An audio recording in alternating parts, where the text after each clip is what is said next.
man. So they're gonna need some support. So that school got shut down today because a whole bunch of complication. Yeah, man. So I'll keep you guys updated. See how BOL can support the kiddies. That'll work. Oh yeah, no doubt. We love that'll work. Of course, So Matt just said his children's school got broken into. And good morning, everybody. Oh man, this is breaking news.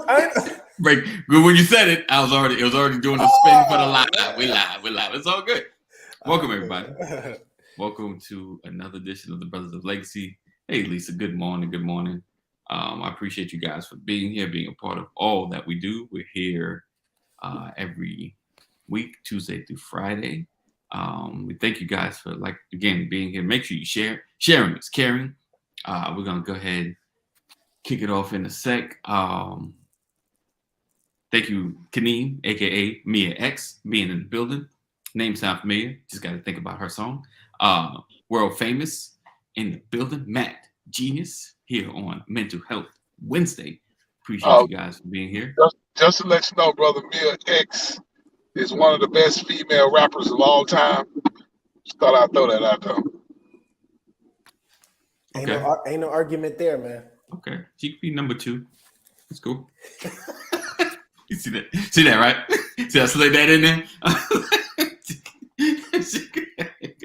I'll check her out. I don't want to shut down because it was like that song. Like, oh, I remember that joint. Yeah, so I'm not gonna shut up. I remember her name. I don't know why I can't think of the songs. Because it wasn't like back in the day a plethora of female artists that actually got on the radar. Go ahead. What you about to say, Kenny? No, I was just saying she only had 2 albums.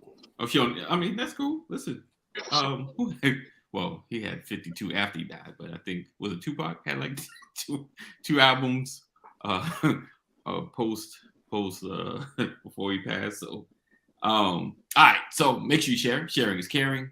You're rocking with the Brothers of Legacy. Appreciate you guys for being here. You could have been anywhere, but you're rocking with us.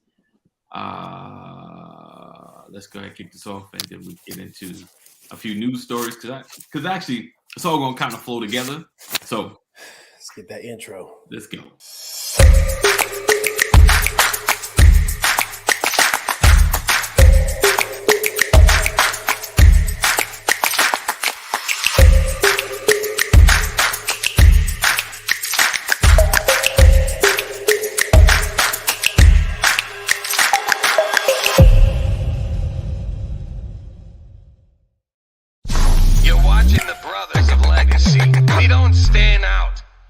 Stand up. All right, guys. Welcome back. I'm shooting out the text right now. So again, I need to have some breaking news sound or something. Top news stories. Well, at least for BOL. All right. So I was just looking into it's called the you probably heard the term before, 4-day work week.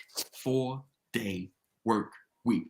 So apparently a congressman in Cali has actually got the bill up for a vote for the 4-day work week. Now, I was like, what would the 4-day work week look like? So basically right now, 40 hours is considered a work hours, work week, 5 days, 40 hours. And anything over that, that's when overtime pay starts. That's considered, as a federal law, overtime starts. So with a 4-day work week, 32 hours is considered full-time, and your pay, and you said 32 hours and 4 days. So I was doing the math, quick math on that. So if someone's making like $16 times 40, that's like $600, right? If you're doing a 4-day work week, that'll be, and getting, because they're saying the pay has to stay the same. Pay stays the same. It comes to $18.75 an hour for just 4 days. In the smaller scheme, not very significant, but of course, it can run into the millions when, you talk about you have a huge working staff. You have, if you have over 20 folks or 30 people, it kind of decreases work day, work week, my opinion about it, I think it can be possible. You know, will it make a difference in productivity? They say it does. That increase in pay, less days. I will say for some jobs, I've worked jobs where I don't know if you guys have experienced where it wasn't a lot going on, and you're like, hey, we slow, ain't nothing going on. Can I leave? Can I just bounce? Y'all don't need me no more. And they kind of make you stay just because they got to stay. I don't know if you ever experienced that kind of boss, because I've had those, where you don't need that level of productivity and amount of employees. Now, on the flip side, like I've worked warehouse kind of jobs where you get trucks in, constantly in and out, and things happen where trucks are delayed and issues happen. So you kind of need folks available.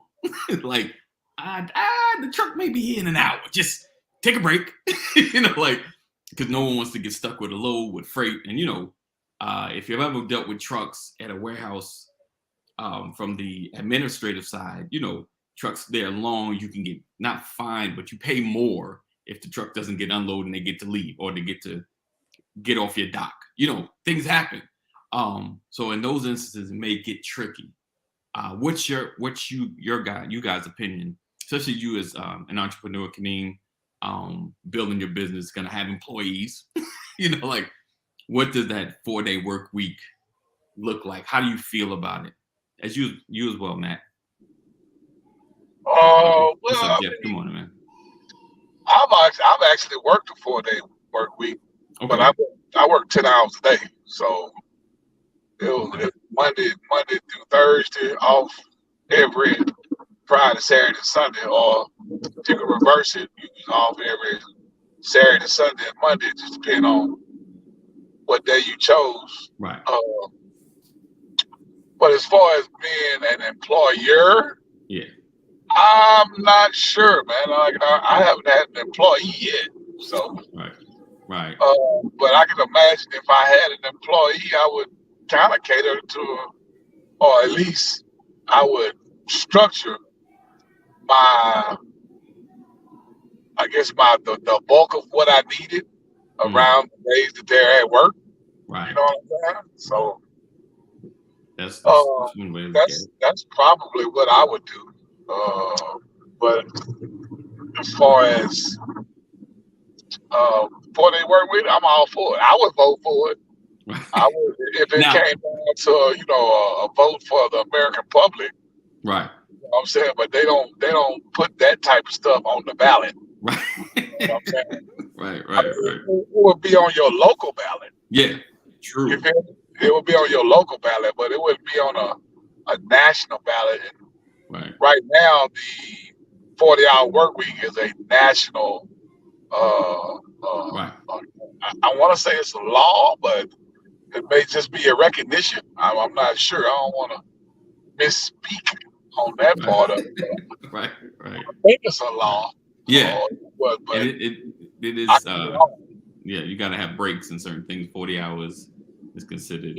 Yeah, I could be wrong, but yeah. So I would vote for it if it was on the ballot that for a 4-day work week, because I'm like, give more time back to the people. Right. But I don't know if I would still have that, like 36 hours. You gotta keep the same pay. Right. Okay. So you're not really in favor of the same. So. But I'm saying if you have to work 5 days, that 5th day should be probably overtime. You know what I'm saying? I feel you. Okay. So same pay, keep my 16, but if I need you that 5th day, then I gotta pay you that time and a half. Yeah. Time and a half. You work them 10 hours. Right. Get that 40 hours, but that 5th day is gonna definitely be overtime. Nice. So I guess that kind of would make a difference, but right. Somebody gonna come up with a good formula for it if they actually put it in the law. You know what I'm saying? Right. He said Jeff said those are some great hours. He said as an employer, he said I'd have to take a little closer, and as an employee, oh yeah. What do you think, Matt? What's your opinion on how you feel? Man, this is too close to politics for me, but I'm gonna give it a shot. It's right on the line, though. It's we got to vote for something. They're like, I don't know what it. Honestly, man, I think it's a great in theory. I honestly feel like it's like that. I think it's that guy. It was a Geico commercial where the guy was dangling the dollar. Oh yeah. He's like, oh, you got to be faster than that. You got to be faster than that. I just, and this is just my opinion. That's why I don't like talking politics, because sometimes I could be a pessimist when it comes to, what and how the government operates as far as getting things done. I think it's just another carrot that's being dangled in front of us. Like, look, we can have this, so let's focus our attention on this and let's, So honestly, if it's true, I think it's a great thing. If you understand the history of working in the United States, there was a long time where there was a 7-hour work week that came with no benefits. So let me get up that soapbox. Honestly, then it changed to where the hours were so ridiculous that the work week, I think, was shorter, and then I think I can't remember the history of it specifically, but I know they did change it to the 5-hour day, which it wasn't, and 8 hours a day, which it wasn't either. Right. And so a lot of things have changed, man. If we look at the history, be like, what? This is what this is a throwback, Right. So, right. I think it would be good. I'm always about getting that rest. You know what I'm saying? Right. Rest, man. Get a break, mental. That's why I tell people you already have the 4-hour work week. If you take your mental health days, your sick days, your vacation days, right. A lot of people that don't. They're giving it to you. They're giving it to you. If you give me a 4-hour work week, I'm coming to work 3 days. I'm gonna use a sick. No, I'm kidding. I feel you though. The point is, if we're talking about people getting more rest, people spending more time with family, people spending more time with themselves, I am all for it. I know it'll benefit us overall in a variety of ways. So I'm all for the people getting what they want. Give the people what they want, man. Got to give the people what they want. Give the people what they want. All right, I ain't gonna start singing. Give the people. Keep going. Give the people what they want. Down. Now, you gotta excuse me because all I can think about is the EPMD version of that. All right, so next up, well, let me ask Brian. Good morning. Good morning. Happy. We're talking about the 4-day work week. Yes, Wednesday. Happy Wednesday, Hump Day. Yeah, I have to head out to New Jersey today, so I'm on a tight schedule. Okay, awesome. We're talking about the 4-day work week. Just speaking about, and getting 32 hours a week is considered a full day, a full week, and your pay increasing based on the days lost. Instead of $16 for 5 days, you're getting $18.75 for 4 days.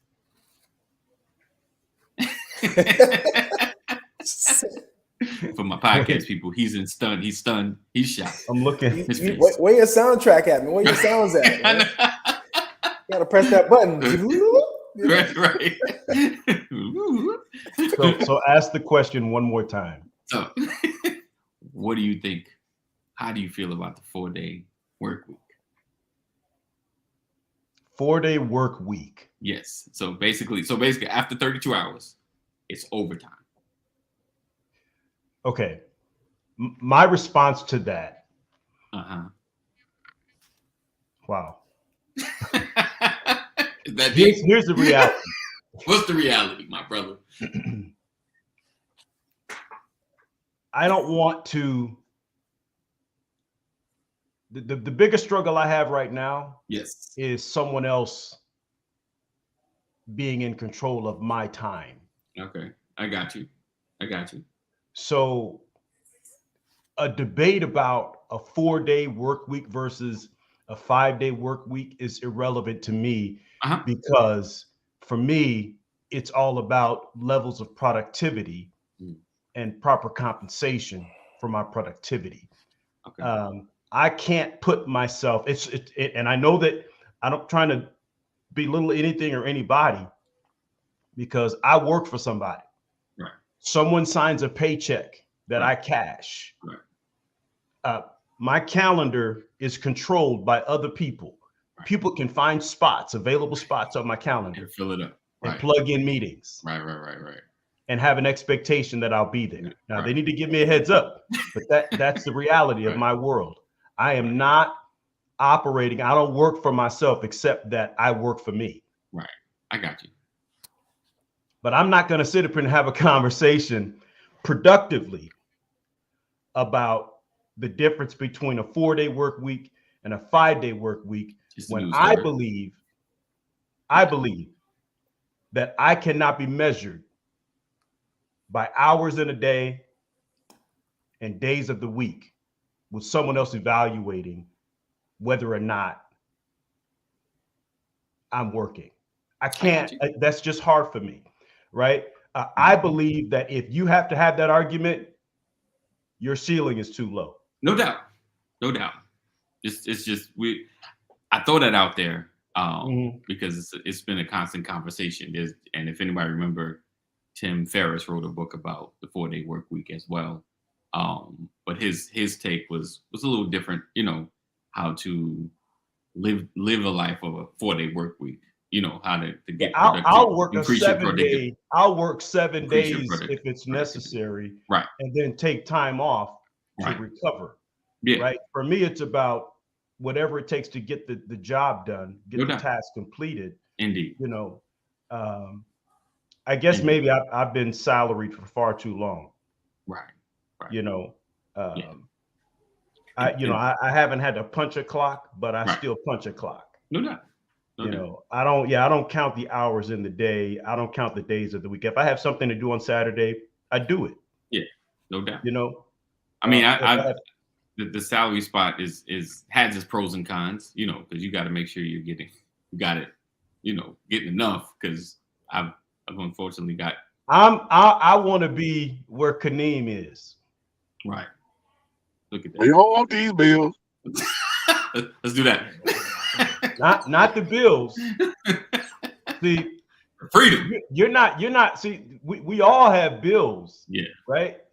But you get up and go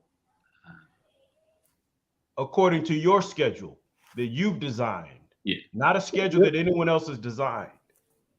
That is true. Absolutely. If you decide today, I'm going to go pick my wife up early and take her to lunch, right, you can go do that. You don't need permission. Right. I don't want to get permission. I don't want to have to get permission from somebody to take a day off. Right. No doubt. I feel that. With power comes great responsibility, right, Kaneem? Yeah. Hey, you ain't lying, because if you ain't out there getting it, Matt Genius says, yes, indeed. Here is my product. You like it, participate. That's it. You like it, compensate. That's it. Indeed. That's where I'm getting to. Right. No doubt. Right? Matt Genius says, oh, I worked 6 days last week. Yep. But this week I'm only working 3. No doubt. And it's all controlled by Matt Genius. Right. That is the conversation. Yeah. Right there. 100%. 100%. That's and that's kind of like what I guess I'll parlay that other story for later. But because Matt's here, I can't talk about it includes that dude that's in office right now. All right, so listen, I have to go get on a plane today to fly to Jersey.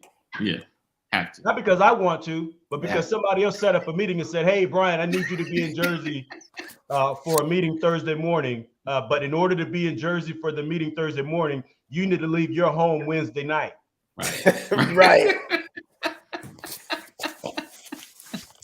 Right. Right. Yeah.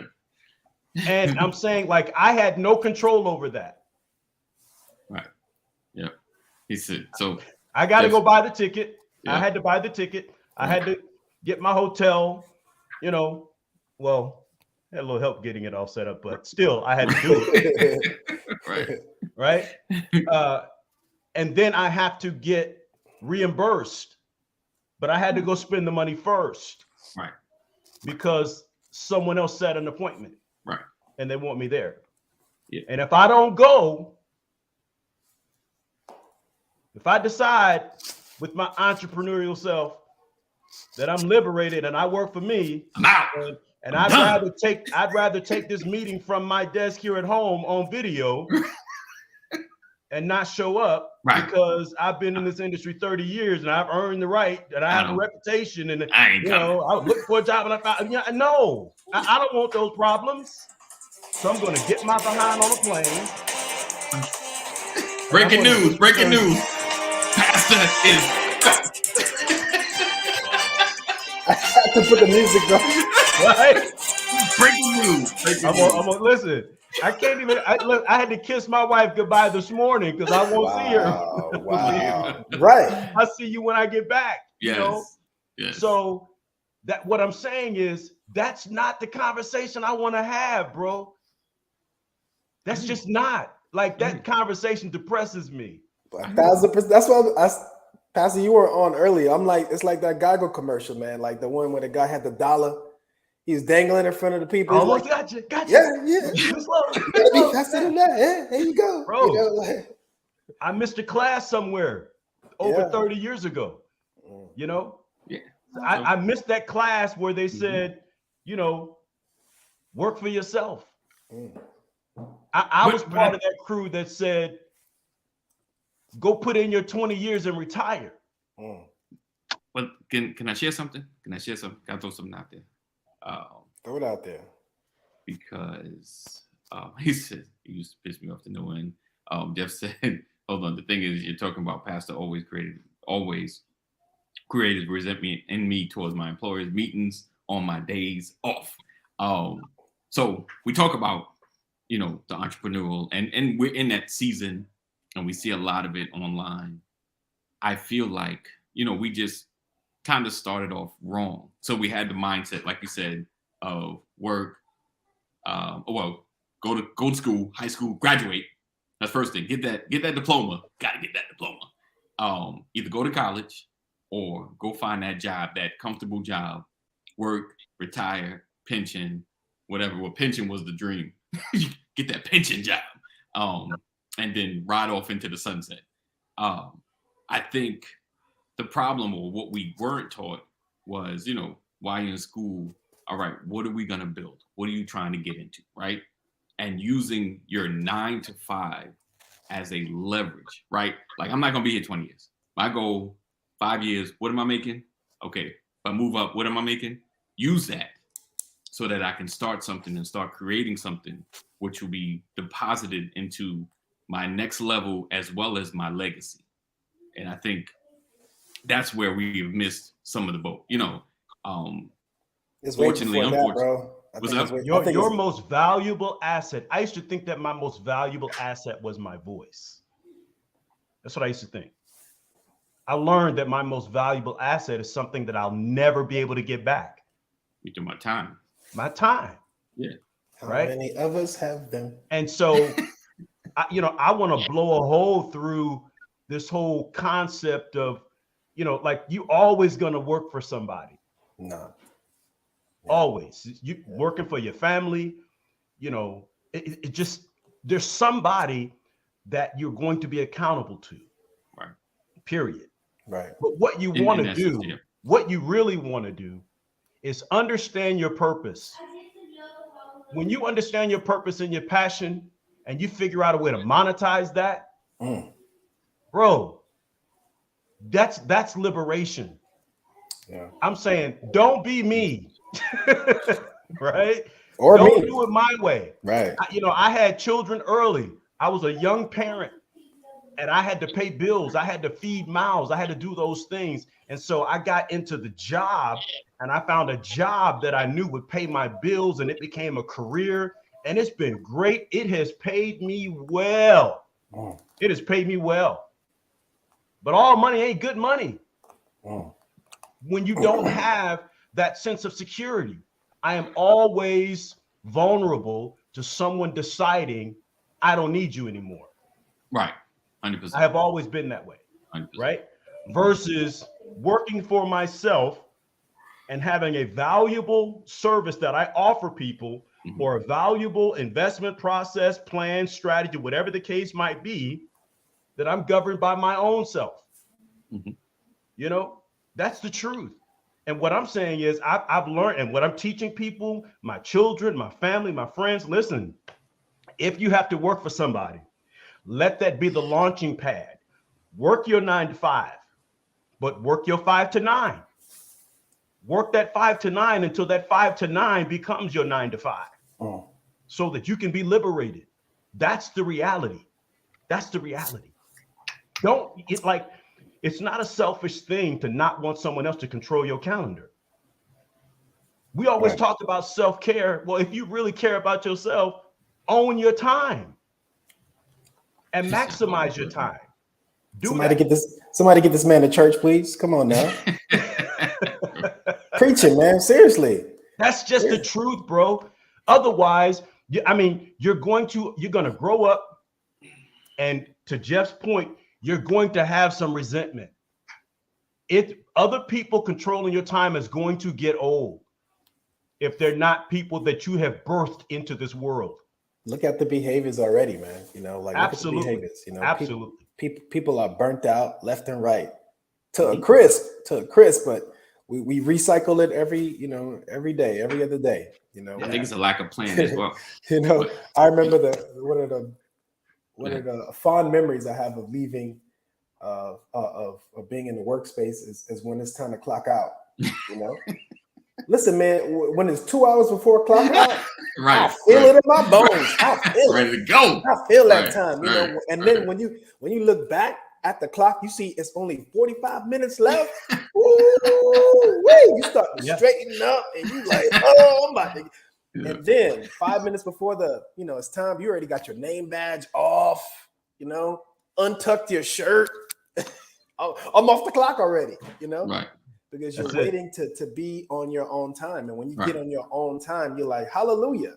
You feel the difference in mindset, physical, mental, emotional, spiritual changes. And then the next day when you're driving, you feel your body resenting. Like, I gotta. All right, because what is the have to of the job, right? Hold on, don't answer. What is the have to of the job, right?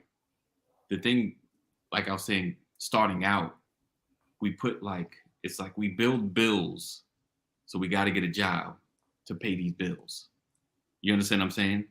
Our first thing is to buy assets or buy liabilities, basically, because we get in the car, got to get a house. Instead of doing it I guess for lack of a better way, doing it less than living way below my means. I'm making don't have this. to compromise that either. You don't have to compromise that. The reality is, I think you do. I think we come out. Hold on, hear me out. Can I get my full argument? We get out the gate. I'm just saying, we get out the gate and we see things. We have the shiny object syndrome. We get things. We get paid, right? We saw work because that's how you start. Got to work. Got to start earning something, right? Or maybe, if you can start selling early, that's great. But you get into the workforce, you start earning, you get a raise, then you upgrade your life. You get another raise, then you upgrade your life. So it means you keep living right there where, like you said, Matt. What you're describing is an improper launch. Yeah. Right, exactly. Thank you. That's what I'm saying. Like we started. What I'm saying, but there's always a choice. Always, no doubt. It's always a choice. Your first car doesn't have to be financed. Right. Your first car could have been because you saved up and bought it outright. Right. It may not be the best car on the lot. It may not, but what I'm saying is you need transportation. Right. There's levels to this. Yeah. 100%. My father-in-law rode a bicycle till he was 85 years old. Shout out. Served in the Navy, rode a bicycle till he was 80. The only reason he doesn't ride a bicycle today is because a couple of years ago he got hit. Wow. That's the reason he doesn't ride anymore. Right? He got some nice legs though. He got some. Well, but the thing is, he outlived all of his friends. Wow. Nice. Right? Because he rode a bicycle. Right. Everybody else on the couch, you know. And what I'm saying is you have choices, you have options, man. You always have options. And so the scripture tells us my people are destroyed for lack of knowledge. Right. Yeah. We don't know what we don't know because we haven't been properly trained. Yeah. 100%. That's it. Yeah. So given the right, that's why I'm trying to put as much out there as I can. You know, as early as you can, learn as much as you can, read up as much as you can, learn about yourself as much as you can, take risk early in life, you know, see the world, put your feet in foreign soil before you call yourself committing to something. There's so many things that you have to do to learn about this world and understand the limitless possibilities that you have on this planet. The earth is the Lord's and the fullness thereof, right? And if you're really in air, why are you bound? Right? We bind ourselves, man, mentally through traumas in life, and we never get past them. That's why Matt has a career, has an opportunity to bless so many lives, because he's trying to loose the shackles of trauma from people so that they can be liberated to explore and understand there's a greater capacity mentally, emotionally, psychologically, spiritually for you. There's so much to explore, man, but we get limited because I gotta go clock in. Why do we gotta go clock in though? Why do we gotta go? The reason we gotta go clock in is because we haven't clocked out. Listen, we gotta break out of this mentality that I'm only designed to do a certain thing. Right. That's the truth. It's time. The literal truth is stop clocking in. Please clock out. But look at Jeff's comment though. So he said, I realized way too late in life. It's not how much I made. Secret to financial freedom is to live below your means. As you build, your means are lower than what you get coming in is lower than what you have. That's still a mindset. I'm not saying Jeff is wrong either. We're not saying Jeff is wrong either. I think for me, like right now, because I have a different set of knowledge that my dad had, you know, that my grandfather had, that my great grandfather have, I can be more specific in what I leave behind as far as knowledge that will shape this next generation to not follow the same pathway, to find themselves clocking in 9 to 5, right?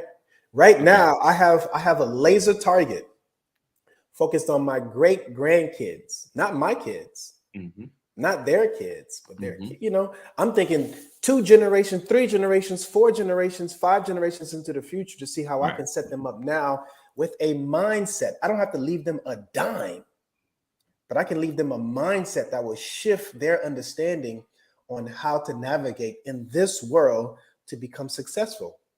It's a mindset that I didn't have, that I have now, that my dad didn't have, that I have now, that my grandfather didn't have, that I have now. Think about this. Do you believe that your great grandfather thought of you specifically and was thinking about you specifically, that he curtailed his life, catered his life towards leaving you specific understanding that can help you in your future? It's so I'll say it's a possibility, but I think for the most part, because of the 9 to 5, we live our day to day. We live day to day. We have our life. Anything I just said? Like, I heard you, Kurt. I mean, did my grandfather think about me right now? Right. Probably not. Probably not. So you have an opportunity to change that. You have an opportunity to stop just thinking about you right now and the labor that you're committing to change the mindset you have right now. Implement that in your kids. Your kids will implement that in their kids. Their kids will, and so it changes. It changes the whole thing. Oh, I'm not. I don't know. Maybe I seem like I'm argumentative. No. It's not that you're against it. What I'm saying is that Jeff is right, but you're also right, and Pastor's also right. Meaning the mindset that we have is the correct way of us doing it, because that's what we have. If you desire to be in someplace different currently, then you change this. Right. No, and when you change this, then this feeds the environment around you to shift, to bring about a new reality. No doubt, because I want to parlay to Kaneem a little bit, because he's taking notes. Shifted a lot of his mindset. He's out, you know, he's kind of broken out the box. But what helped him For me, what I see, I'm gonna speak it that way, not like his words, but what I see, like he got things like certifications, like just to be able to, it increases his worth as far as his value, as far as the world can see, like, oh, this, because we know certain things, but like certification, take a test, like, oh, you do know, you have a certification, so you backed up, you got insurance and all that good stuff, and he can do, which allows him the freedom to start building, right? So he can earn, and like he has one position where he's out, like right now he's out and about doing one thing. He has another business that he's building as well, but he has a grand idea. He has a grand plan that he's trying to take the investments that he has and to build something greater, right? So great plan. So, and I think with our children, and I'm just speaking on it from a space. What up, Ephraim? Good morning, sir. Hey, come what up, E? Feels better. Just having a plan. You know what I'm saying? Like, and I get what you're saying, Matt. Like, it's not really about leaving wealth, but it's about leaving knowledge where no matter what my financial level is at, I'm not stuck. I'm not slave, to a 9-to-5, or I'm not slave to someone telling me what to do. I'm not slave to a clock. I want you to do this. There's a speech that Jim Carrey had at a graduation. I can't remember what year it is, but he said something about his dad. He said his dad could have been the most brilliant comedian ever. His dad, but his dad was too scared. Right. So his dad went the traditional route, found a solid job, put in all the, worked there for 25 years and then got fired because of some cuts or whatever.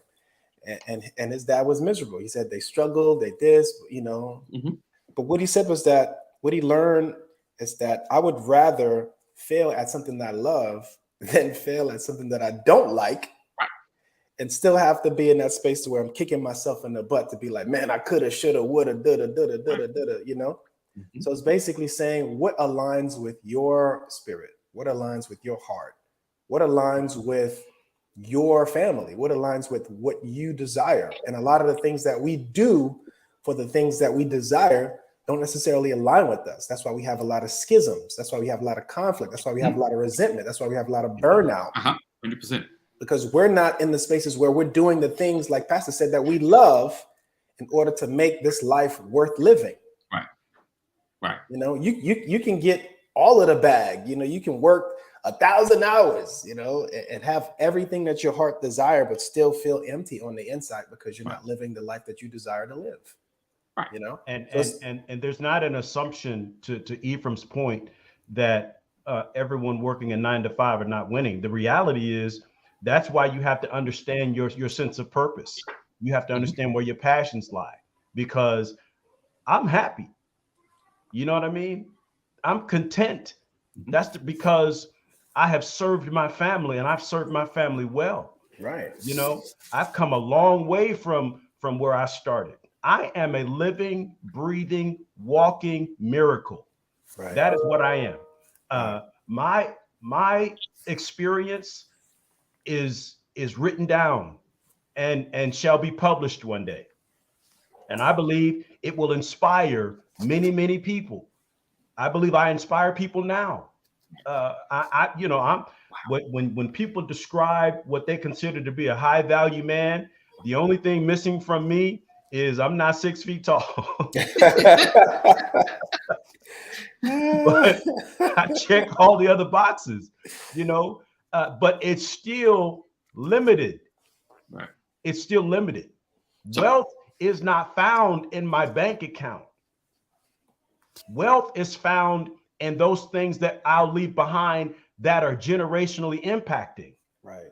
That's the wealth. Right. Money gets spent. Legacy is transformative. Oh, this is good. Right. That's what Matt is talking about. When you know better, you do better. Right. That's what life is about, and raising the roof. And so I'm saying 9-to-5, that to me, that's not living in a box unless you're unhappy. Right. No doubt. Because there's folks that love their job. When I showed up to my 9-to-5, listen, man, I showed up like I was the president of that company. Right. I showed out, had my briefcase. You know what I'm saying? So it's to say that wherever you are, is it bringing joy, pleasure, love, abundance to your life. Very That 9 to 5 can feel like a prison if it is in here, but if you're showing up and you're showing out, and you feel that it's worth your time is being compensated as your value, then hey, you're gonna have a great time. Yep. But a lot of us don't resonate with that, man. You hear people, man, I'm about to, and it sounds like that resentment. I used to say, man, I got to go to work. Yeah. Now I say I get to go to work. Yeah. It's a difference. There's a major difference in the perspective, got to versus get to. Right. So Kaneem, let me throw you in there before I know it looked like I'm about to get out of here. So what was your shift like? What helped you break out? Like what helped you do something different? Let me say it that way. Not really just work out, but do something. Oh man, my whole thing, I guess from my early ages, that I always thought of my dollars back in the day as like little small employees. You know what I'm saying? Every dollar I had was like, I need to put this dollar to work to make another dollar. Yep. You feel what I'm saying? So, this was in my teens.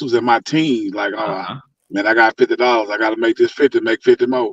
Right. I got $100. I got to make this. So my mindset was always like that. I never was. I'm in it now because my choices are kind of limited, but the grand scheme is to not trade time for money. No doubt. Yep. You know what I'm saying? So, like, whether you making $200 an hour, $500 an hour, you still trade time for money. Time for money. You know what I'm saying? Time is short. So I'm trying to get to the point where I'm making money, whether I'm sleeping or whether I'm walking the beach or whether I'm trying to get to that point where my dollar is generating another dollar. You know what I'm saying? Without a whole lot of effort. Yes. You feel what I'm talking about? 100%. So that's why I hustle like I hustle, and my wife, we got the same mindset that and the grand scheme is to get to a point where it's just, I wouldn't, like a lot of folks call it passive income. I just wanted to be where the money is just almost like I guess breathing. You know what I'm saying? Like it's just there. You know what I'm saying? Like it's consistent. So I'm trying to put sense to exchanging time for money. It's just how it was. It's how it is until you get to a point where you get to that level where the money is generating itself. You know what I'm saying? 100%. But you got to have a plan. Yes. If you don't have a plan, then you're going to be in that, what they call a rat race until the day you die. You know what I'm saying? Because Robert Kiyosaki. Yeah, you're gonna be in it till the day you die. So plan it out. That's why the mistakes that I made, I make sure that my kids are aware of those mistakes, so they won't have to make the same ones. And if I see them putting a toe or putting a foot toward that mistake, I go ahead and let them know that, hey, that's not the way you want to go. You know what I'm saying? So, like, I got my youngest son, putting him in a position to be a property owner. Okay. You know what I'm saying? Before he turned 21. Right. You feel what I'm saying? So that way, when he turned, let's say he turned 25, he don't have to work because he got money that's generating itself. So if he want to decide he want to go to Italy and sit on the beach and play a piccolo, he can do that. He can do that because he's not concerned about making money. You know what I'm saying? But if he do want to get educated and go to college for 20 years or whatever, and just be this big walking knowledge encyclopedia, he can do that because he's not concerned about money. You know what I'm saying? So I'm trying to get all my kids set up in that framework where they can filter down to each other. So my oldest boy can be like, okay, he can talk to his brother, be like, hey, I'm doing this Dad is helping me do this. Now it's going down to my next son. Yeah. Then it filters down to my daughter, where they all have their own independency. Yes. Without worrying about financial headaches. No doubt. You know what I'm saying? Like, because having a bill is a headache for me. Yep. You know what I'm saying? Because I know I got to pay it. I know I got to have my lights on. Yep. I know I got to buy groceries. I know I got to have utilities. You know what I'm saying? But if I ain't going to buy money, I can put that on repeat. Okay. Right. Yeah. I mean, like, hey, ain't got to think about it. I ain't worried about it because it's already being paid. You know what I'm saying? Yeah. So because my time is gonna be over with. You know what I'm saying? I got more days behind me than I got in front of me. So I gotta make sure that the kids is straight. So, like Matt said, that they can teach their kids how to be, you know what I'm saying? Like, hey, let's turn this knowledge over so y'all can become greater. And the next generation becomes greater. And the next you know what I'm saying? So that's just my mindset. You know what I'm saying? So this message here, right? Watch this. This is a conversation, a text between me and my daughter. This is Brienne. The other night, Monday, 9:35. I hadn't heard from her. She hadn't checked in. And she had just checked in and said, hey, I just made it home. I said, I was just about to text you. I was just about to text, where you at? And she was basically being sarcastic because I hadn't heard from her because I was working. She said, LOL, you was working for the man. She said, we close at 9 on weekdays now. And she said, I meant to say I was working for the man. I said, well, I'm glad you're starting to get it because I've always told them, know who you're working for. Right. Know who you're working for and why you're doing it. That's what I've always, know your why. Okay. I said, I'm glad you're starting to get it. Know who you're working for so you can learn how to liberate yourself. Build your foundation, you know, the one they set up, and then beat them at their own game. That's what I said. She said, I'll free myself from working for the man for $14 an hour. I'll move up to working for the man, making big girl money so that I can soon be a big girl. Being a big girl means taking from the system and building my own infrastructure and becoming my own person. That's what she's saying. And what I'm saying, I was excited. I had a little tear because I'm like, well, somebody's getting it. Yeah. Somebody's getting it because she wants to work in the medical field. Nice. She wants to help people. And the goal is, I said, yeah, you can help people and you can still work for yourself or you can work for someone else because her passion is wanting to help people's bodies feel better. Right? She had a brother with special needs and she decided, I want to go help people feel better in their bodies because of her experience with her brother. Wow. Right? And so I said, yeah, the great part about that is you want to be a force for good. Right. That's what you want to be. Force for good. Teach them how to be a force for good. That's what this says right here on this band. It's force for good. Nice. And I said, but what you want to be able to do is launch from a higher plateau. You can't help anybody broke. Right. You can help a few people broke. Yeah. But if you want to be a force for good in the world, you have to be liberated. You have to be mentally, physically, emotionally, spiritually liberated. Know your God, know your why, and be financially set. So you don't need permission to go help people. The greatest part about this group here, Area Recovery, is they want to be a force for good, and they don't need anybody's permission to do it. You want to go help somebody? They're over we got people in Turkey right now.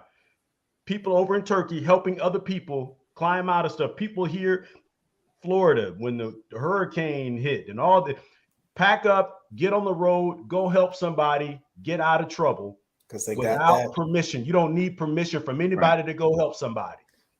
And the only way to do that is to build your foundation. That's Webby, not theirs, your own. Because if you build theirs, you need their permission. You build your own, you control your time. Yes, sir.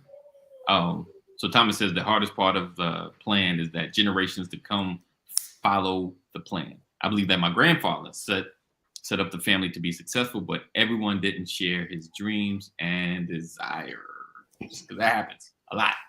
One more comment. Correct. I did exactly what AD described. My career took me from 40K to 225K. Okay, Jeff. Like that.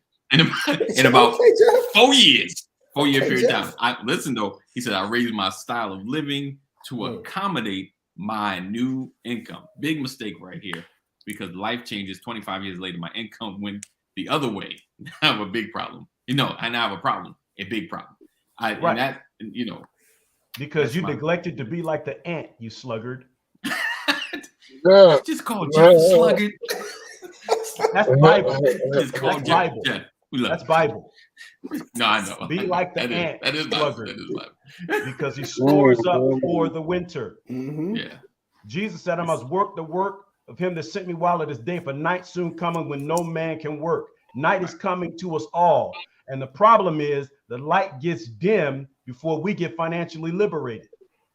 So Ephraim says often the language comes across anti-corporate America. I agree. The focus should be finding the best situation. Absolutely.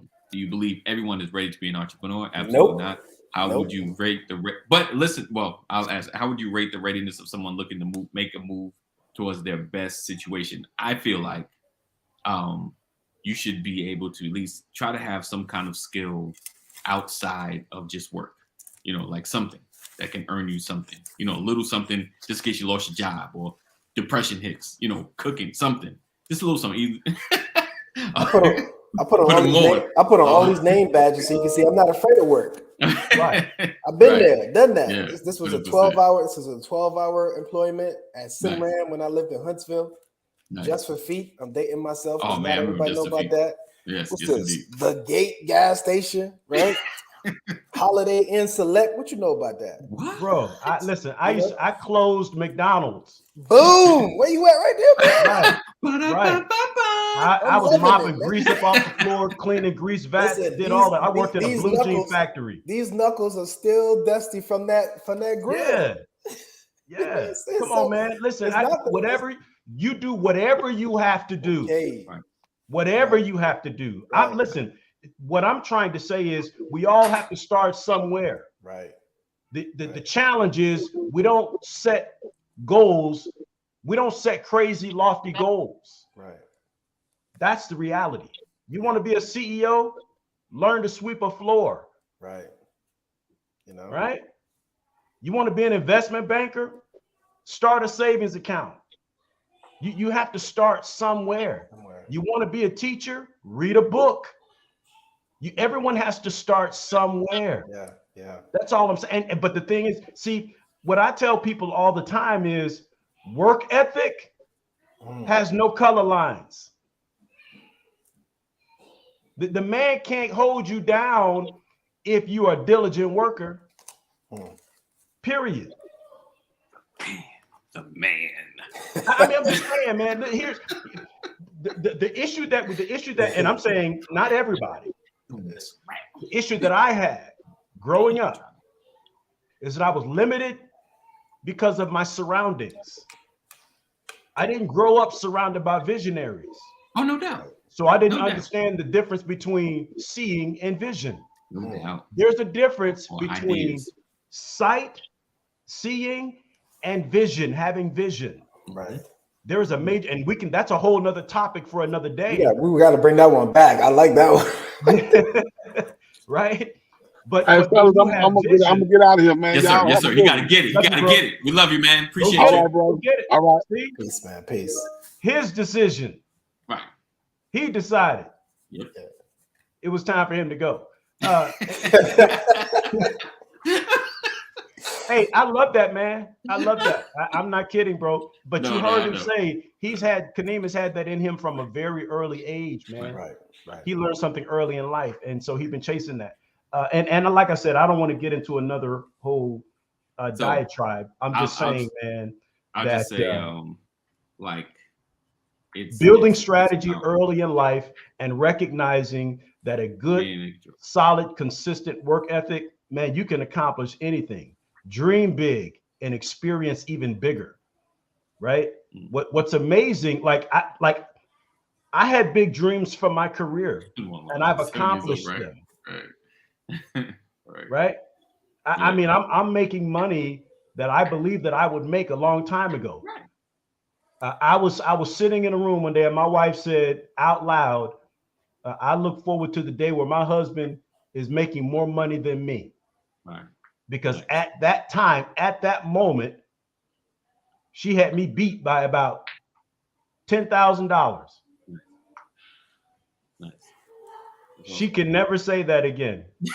And if she does, it's because she became my sugar mama. Right? It's just the truth, man. Yep. You like whatever's driving you, let it drive you, man. But don't let trauma and fear drive you. Let ambition and sense of purpose drive you. That's what it is. A lot of us are motivated by the wrong stuff. Stick to the plan. And when you're motivated by the negativity, and you know what's funny is people talk all the time about the greatest basketball player to ever play the game, right? But what drove him was negativity. Mm-hmm. Yeah. Oh yeah. My question is, what is his friendship circle like today? Right? Mm-hmm. When you're driven by negativity, your world is small. And I don't care how much money you make. Your world is small, man. But when you're driven by purpose and passion, you are a world changer. You're a world changer. I'm rambling. I know. No, you're good. All right. So listen, guys, we appreciate you guys for rocking with us. Another edition of the Brothers of Legacy.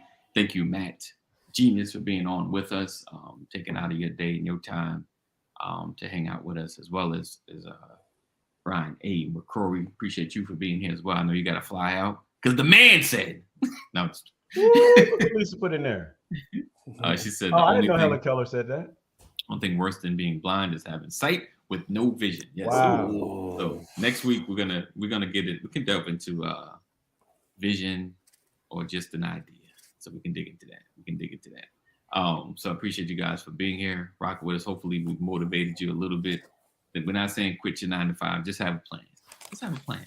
More name tags, man. I wish I saved all mine. That's good. I got only one. This is history right here, man. This is the museum of Matt Genius, so my kids can see, like, hey, listen, Dad went through it. You know, Absolutely. I done been around the retail trap a while. Listen, and there's plenty more I don't have, like you said. So appreciate you, Jeff. So have a plan, guys. Just have a plan. We're gonna dig some more into it. I feel like you guys are liking this. I didn't think you guys would be into this stuff like this, but we can dig more into it. All right. So appreciate you guys for being here, rocking with us. Another edition of the Brothers of Breaking News. Everybody likes to talk about this stuff.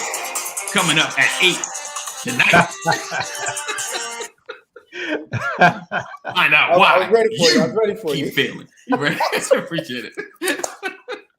Why you keep failing tonight at 8 p.m. right here on BOL TV.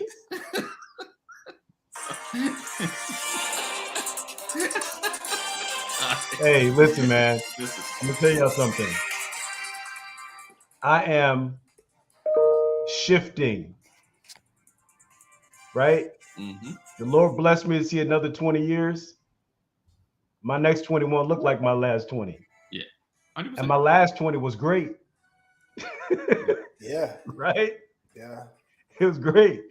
But the next 20 won't look like the last 20 because it's a whole other level. Yes, sir. Do me a favor at some point when the weather's nice, go outside, lay down in your backyard, look up at the sky, see yourself standing on the rooftop of your home, looking down at your yard, and seeing how big your world is. Then imagine yourself 1,000 feet higher, looking down at your neighborhood and seeing how big that is. Good stuff. And then imagine yourself 15,000 feet higher, looking at your city and seeing how big that is.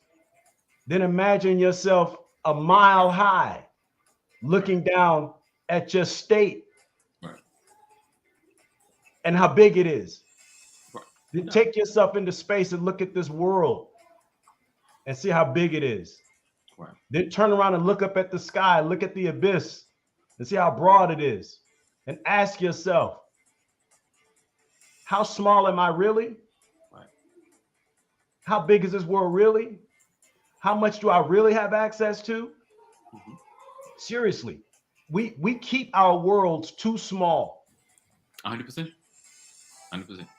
That's why, look, you see behind me? Peace. We need to be thinking on that level. Yes, 100%. We need to be on a galactic level. All right. That's it. That's all. 988. There we go. You or someone you love having a mental health crisis. Now 988. Hey, I'm gonna send you this playlist right here, man. There you go. Send that to me. Shoot that to me. All right. We see you guys tomorrow. Know that we love you. Jesus loves you more. Stay safe. Make good choices. And think beyond your right now. Peace out.